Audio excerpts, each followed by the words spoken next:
I woke up before my alarm, staring at the ceiling, listening to the quiet that felt too clean for my life. Something was wrong. I didn't know what yet, but my chest already knew. I rolled over and looked at Lena. She was awake, phone glowing in her hand. "You're up early," I said. She locked the screen too fast. "Couldn't sleep, that makes two of us." She smiled, but it didn't reach her eyes. I watched her scroll again, thumbs moving fast, shoulders tense. "Who's texting at 6? I asked. "Work stuff," she said. My routine kicked in anyway. Shower, coffee, the same mug, the same chair. "You're quiet today," she said. "So are you, I'm just tired." "Yeah," I said. "Me too." The silence sat between us, heavy but polite. I hated how normal it felt. Later that morning, Marcus called. "You alive?" "Barely," I said. "What's up?" "Coffee. 10 minutes." "Same place?" "Always."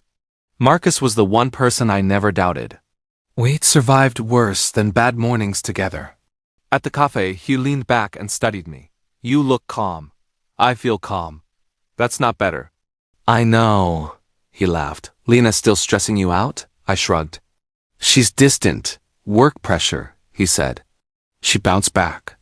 "Yeah," I said, because it was easier than arguing. When I got home, Lena was dressed already, makeup perfect. "Meeting?" I asked. She hesitated. "Yeah, late one. With who? Clients?" I watched her grab her bag. "You used to tell me names." She paused. "You're reading too much into things." "Maybe," I said. "I just feel like I'm standing in a room where everyone knows the ending but me." Her jaw tightened. "That's dramatic." "Is it wrong?" She stepped closer. "You trust me, right?" I looked at her and realized the answer mattered more than it should. "I want to." She kissed my cheek. "Then don't overthink." After she left, the apartment felt empty in a new way. I sat on the couch, phone in my hand, scrolling through nothing. My mind replayed her movements, her tone, the way she avoided my eyes. Marcus texted. "You good?"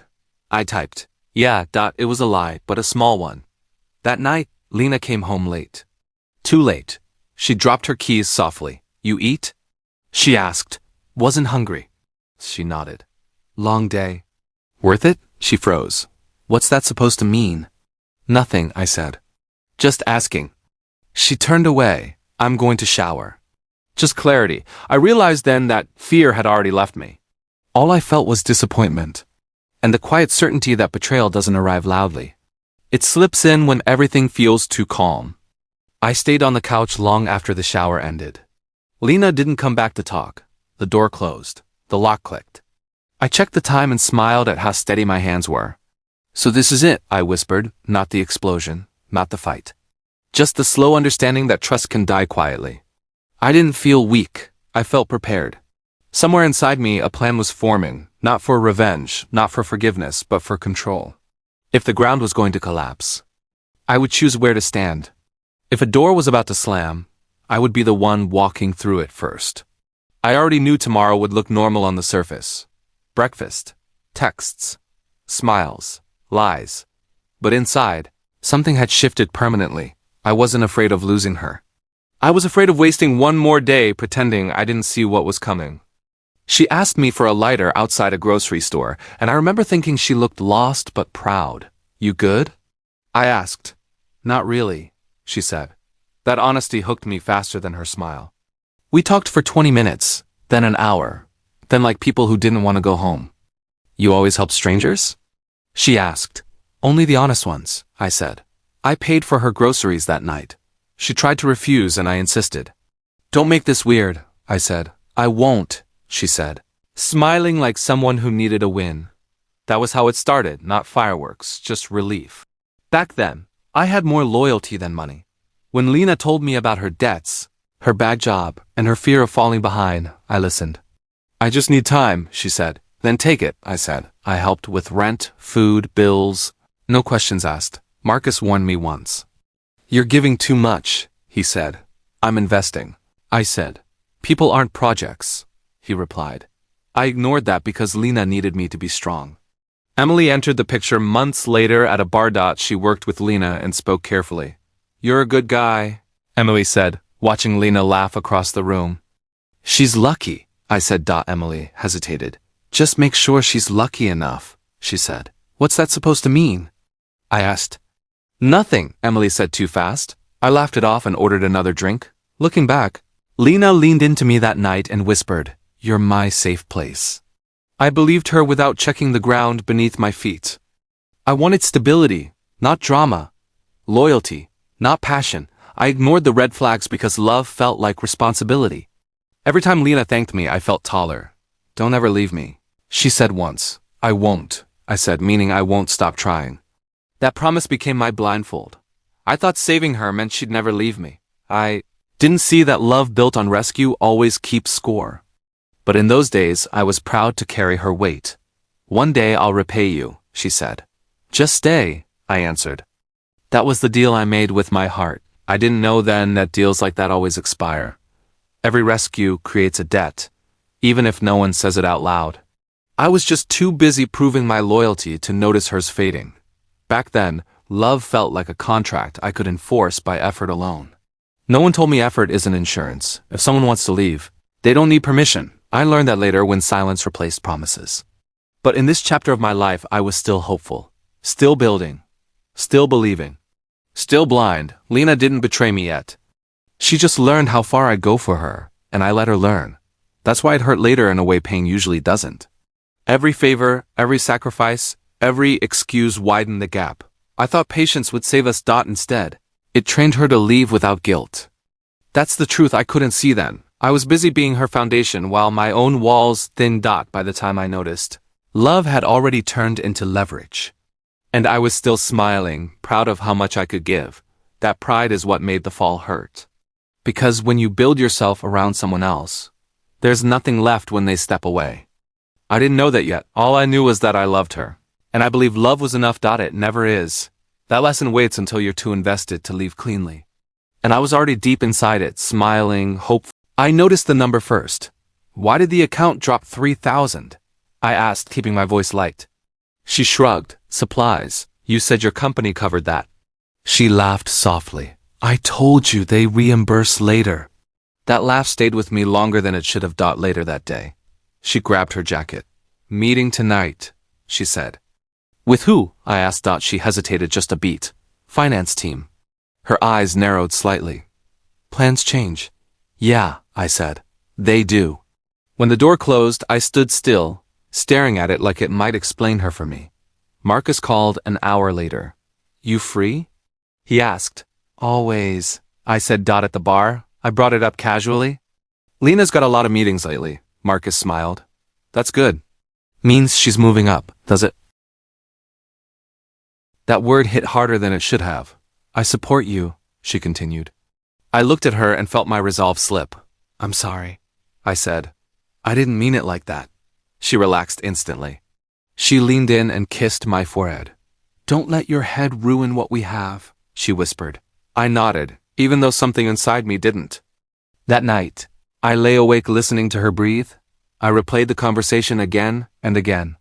The lie was small, barely a lie at all. Just a detail shifted, a meeting moved, a number explained away. But it stuck to me. I told myself love required trust. I told myself doubt was poison. So I chose peace. I chose quiet dinners over hard questions. I chose comfort over clarity. I told myself that strong relationships. I could have taken it then. I could have asked harder questions. I could have demanded answers. Instead, I rolled closer to her and closed my eyes. That's how it always starts, not with explosions, with adjustments. With explanations. With people telling you you're overthinking. I learned later that lies don't break you. The silence after them does. I found the letter folded between utility bills. Official, polite, dangerous. It said my business account was under review. I laughed at first. "This is a mistake," I told Lena. She touched my arm lightly. "We'll fix it," she said. Her voice was calm, practiced. "You didn't do anything wrong." I nodded, but my stomach tightened. That account was supposed to be simple, temporary, harmless. I opened it because she asked, because I trusted her, because love had trained me not to ask why. Back then, I believed paperwork could never turn into a cage for me. Later I learned. Lena stayed close that night, cooking, smiling, asking if I was okay. "We'll call the bank tomorrow," she said. "You stress too much." Her support felt rehearsed. When Detective Alan Brooks called the next day, his tone was gentle. Just routine questions, he said. You're not in trouble. I agreed to meet him, still believing truth protected honest men. Lena squeezed my hand. I'll be right here, she promised. I ignored the wait again, because ignoring things had become my skill. Brooks met me in a small office, no cuffs, no threats. I stared at numbers I recognized but didn't authorize. That's Lena's side, I said. He nodded slowly. That's what... She blinked, then frowned. That's crazy. I had to protect us. That's when it clicked. US meant her, not me. Every past lie lined up, neat, intentional, suddenly sharp in my memory. The money, the meetings, the timing, all arranged before I ever noticed. I wasn't part of the plan. I was the cover. She stood there quietly, watching me fall. Inside. Why didn't you tell me sooner? I asked. Lena's eyes filled fast. I was scared. Of what? Losing everything, including me? She didn't answer. That silence screamed louder than confession. We can fight this, she said. I shook my head. You already chose sides. She reached for me, then stopped. I did what I had to. I stepped back. I waited until Lena fell asleep, her phone buzzing softly on the nightstand like it was impatient. I opened my laptop and logged into the account, my hands steady, my breath slow. The transfers were there. Clean and deliberate, rooted through names I didn't recognize but patterns I did. You planned this, I whispered to myself. There was no confusion left, no missing piece. I closed the screen and sat in the dark. For the first time since this started, I didn't feel lost. I felt informed. And that felt dangerous in a different way. Knowledge didn't ease the pain. It sharpened it, but it also gave me something I hadn't had before. Control. The next morning, I pretended nothing changed. Coffee? Lena asked. Already made, I said. She smiled. You're quiet. Thinking, I said. About? Us. She laughed softly. You worry too much. I watched her hands. Calm, confident, not the hands of someone afraid. Who's Victor? I asked suddenly. She froze for half a second. Who? Victor Kane. Her eyes flicked away. A client. Rich one? She sighed. Why are you asking? Just curious, I said, and meant something else entirely. Later, I stood outside the bedroom door and listened. I didn't plan to. I just stopped walking when I heard my name. No, he doesn't know, Lena said into the phone. Yes, everything's moving. The account's clean. A pause. Then softer, I know. That's why I need you. Another pause. I can't go back. When she said Victor's name again, her voice changed. Less guarded, more hopeful. I felt something tear, but quietly. No scream, no collapse. Just a clean break inside my chest. I stepped away before she opened the door. I didn't want her to see my face yet. I wanted to keep this moment to myself. That afternoon, she talked about groceries and weekend plans like we were still real. Victor says the market's shifting, she said casually, then caught herself. I mean, people say. I nodded. He seems important. He's successful, she said, and safe, I added. She didn't deny it. I deserve stability, she said carefully. So do I replied. She looked at me then, really looked. Like she was checking if I'd figured it out, I smiled. Not because I was okay, but because I was done showing pain to someone who measured love in security. That smile confused her, I could tell. It felt like reclaiming something stolen. That night, alone in the bathroom. My reflection didn't argue. I replayed every moment, every ignored signal, every excuse I'd made for her. The betrayal hurt, but not because she chose someone else. It hurt because she chose quietly, strategically, and let me keep believing. Still, I felt no urge to explode. No need to confront her with proof. She had already decided who she was. All that remained was who I would become in response. And that choice was mine alone. I lay beside her, awake, listening to her breathe, feeling oddly separate. She shifted and murmured, "Everything's going to be okay." For you, I thought. I reached a conclusion as calm as it was final. I would not beg. I would not expose. I would not scream or plead for truth from someone who already sold it. I would choose my own ending. And whatever came next, I would walk into it with my eyes open, my voice steady, and my dignity intact. I didn't tell Lena where I was going. I put on a clean shirt, checked my wallet, and stood in the doorway for a moment. She was on the couch scrolling. "I'll be out," I said. "Okay," she replied without looking up. That was it. No questions. No concern. The walk to the station felt calm, almost respectful, like my body understood before my heart did. When I stepped inside, the officer looked surprised. "Can I help you?" he asked. "I'm here to turn myself in," I said. Saying it out loud felt lighter than keeping it inside. Detective Brooks met me 10 minutes later. "You know most people don't do this," he said. "They argue. They hire lawyers." I shrugged. "I know." He studied my face. "You're not scared." "I am," I said. "Just not of this." He leaned back. "Why?" I met his eyes. "Because jail is temporary, losing my dignity isn't." He didn't reply right away. He just nodded, like he understood more than he was allowed to say. The paperwork felt slow but clean. Every signature felt like closure. They took my phone. "Anyone you want to call?" Brooks asked. I thought of Lena. "No," I said. "I'm good." He raised an eyebrow. I met Raymond Cole on my third night, when sleep wouldn't come and the room hummed with other people's regrets. He sat on the lower bunk, reading nothing, just staring. "You knew," he said. "Is it that obvious?" I asked. "You still think time owes you answers?" he said. I sat. "Waiting is fine," he said. "Expecting is what hurts." We talked after lights out. "Why you here?" he asked. "I trusted the wrong person," he smiled. "That's not a charge." "It should be," I said. Raymond shook his head. "You chose where to stand. Own that." I bristled. "I didn't choose the setup." "You chose the silence before it," he said. That stayed with me. Next day in the yard, he walked beside me. "You angry?" "No," I said. "Just tired." "Good," he said. "Anger wastes time. Easy to say. Hard to live," he replied. I asked him how he survived years inside. "By learning patience," he said. "And by respecting myself when nobody else would." "What does that look like?" I asked. "It looks like not begging," he said. "Not explaining yourself to people who decided already." I thought of Lena's face, the practiced concern. What if they were wrong? "They usually are," he said. "Still doesn't change who you need to be." At meals, he listened more than he spoke. "Why help me?" I asked. "Because you're quiet," he said. "Quiet men either learn fast or break slow." I laughed. "Which one am I?" "Depends," he said. "Do you blame her, or do you study yourself?" That question cut deeper than bars.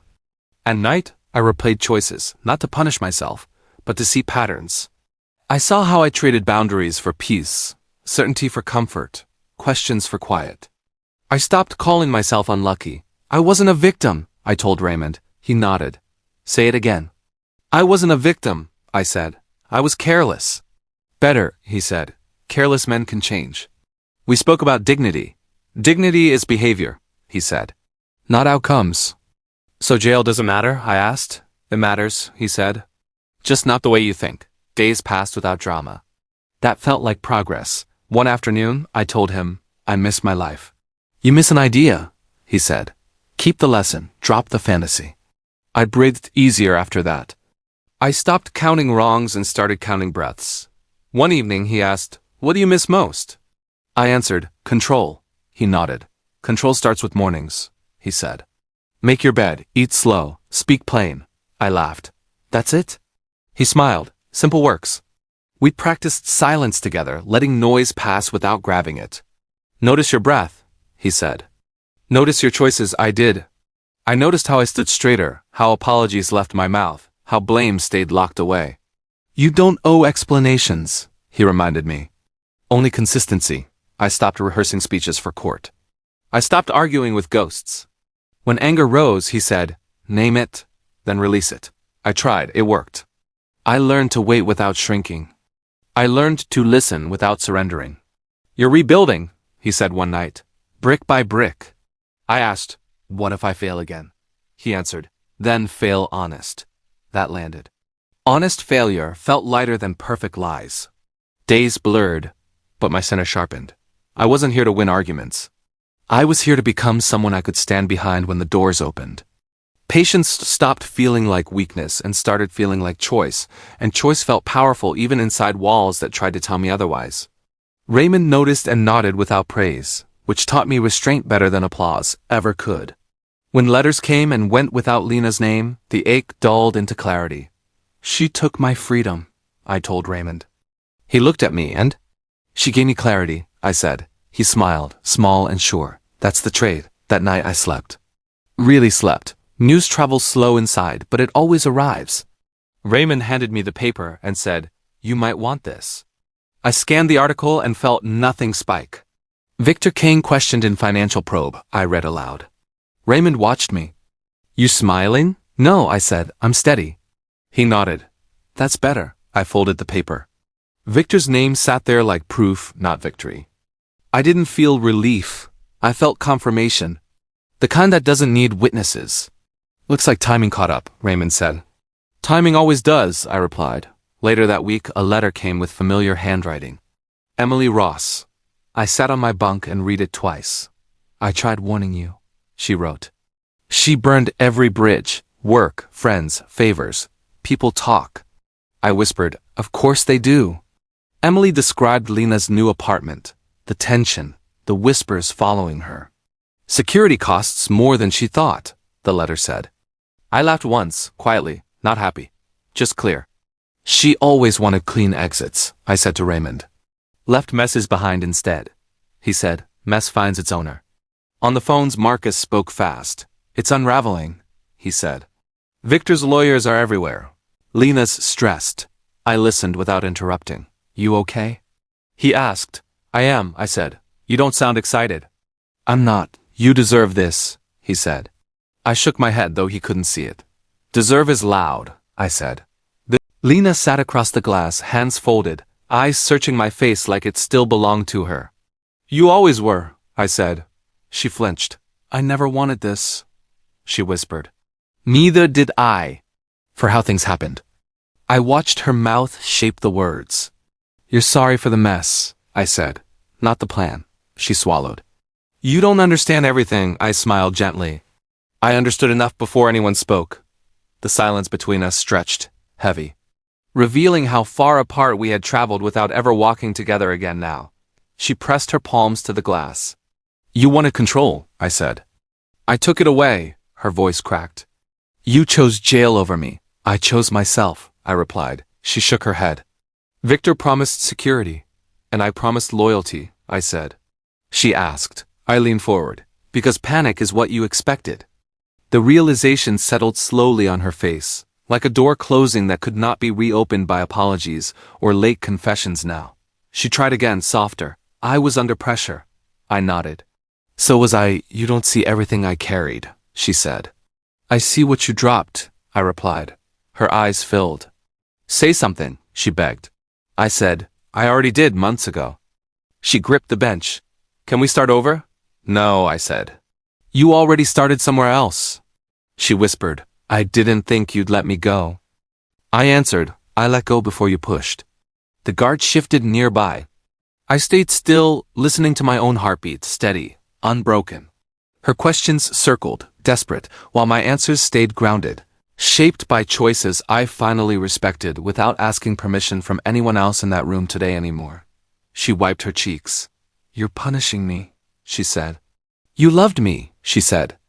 "I did," I replied. "That's why this ends clean." I said, "You lost it when I didn't beg." Her shoulders dropped. "What do you want from me?" I answered. "Nothing." The word landed hard.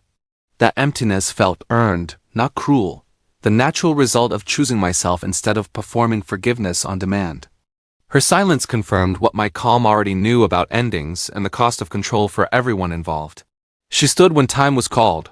"I don't recognize you," she said. I smiled. "That's the point. Will you ever call me?" she asked. "No," I said. "Will you hate me?" "No." She searched my face. "Then what?"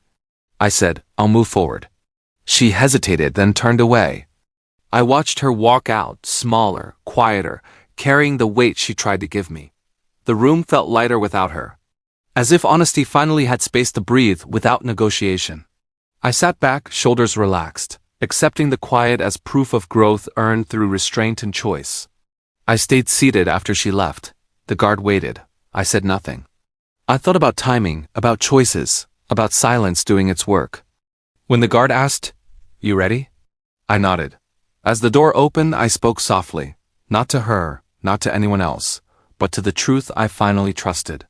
"I forgave you long before you asked." I stood, calm, carrying forward the version of myself that survived without begging, That calm felt permanent, a boundary I would keep no matter who tested it next. For the first time, I stepped outside with a paper bag and a thin smile, the gate closing behind me without ceremony. That's it? I asked the guard. That's it, he said. The air felt loud. Marcus waited by the curb, hands shoved in pockets. You free, he said. Because I'm learning how to walk again. Slowly, carefully, without anyone telling me where to go. Freedom felt wide, unfamiliar, and mine alone. I breathed once and stayed present. No rush today. No noise anywhere. Yet we drove in silence. You sure you're okay? Marcus asked. He nodded. People are asking questions. Let them, I said. I already did privately, I replied. He sighed. You're calmer. I said. Raymond said quiet keeps you clean. Who? An old friend, I said. He taught me patience. Marcus glanced over. You sound done. I am, I said. Done chasing explanations. I won't relive it for applause. He respected that and changed the subject. We watched traffic and let the moment pass. I dropped my bag at a small place and stood still. What now? Marcus asked. Mine, he smiled. Need help? Later, I said. For now, distance helps. He nodded, understanding. After he left, Raymond's voice echoed. Make your bed, eat slow, speak plain. I did exactly that.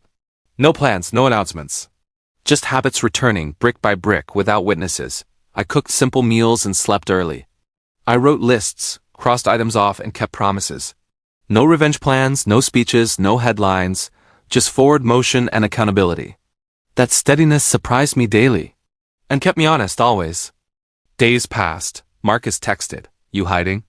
I'm healing, I replied. He sent a thumbs up. I didn't explain further. I met no reporters, made no posts, told no story. When doubt crept in, Raymond's words returned. Consistency beats drama. I repeated that while washing dishes, while walking blocks, while choosing silence instead of defense. I answered emails, paid bills, and closed loose ends. The work felt clean and sufficient. I didn't rehearse speeches or imagine confrontations. When memories flared, I let them pass. So did patience. Every quiet step helped. Enough. One evening, Marcus called again. You sure you don't want to set the record straight? No, I said. Truth doesn't need a stage. He paused. I'm proud of you. Thanks, I said. The past felt sealed, not buried. I trusted the quiet to keep me steady. That agreement felt solid and permanent. I slept easily afterward. Perfectly so. I walked alone at dusk, hands empty, shoulders light. No plans pulled me forward. No ghosts dragged me back. A passerby asked, You good? I smiled and said, Yeah. Every step felt earned and unclaimed. I wasn't proving anything to anyone. The city hummed, indifferent and kind. Time felt generous again. I accepted it without bargaining. That acceptance felt like freedom. Real freedom, at last. Success didn't announce itself. It showed up quietly, like a habit kept long enough to matter.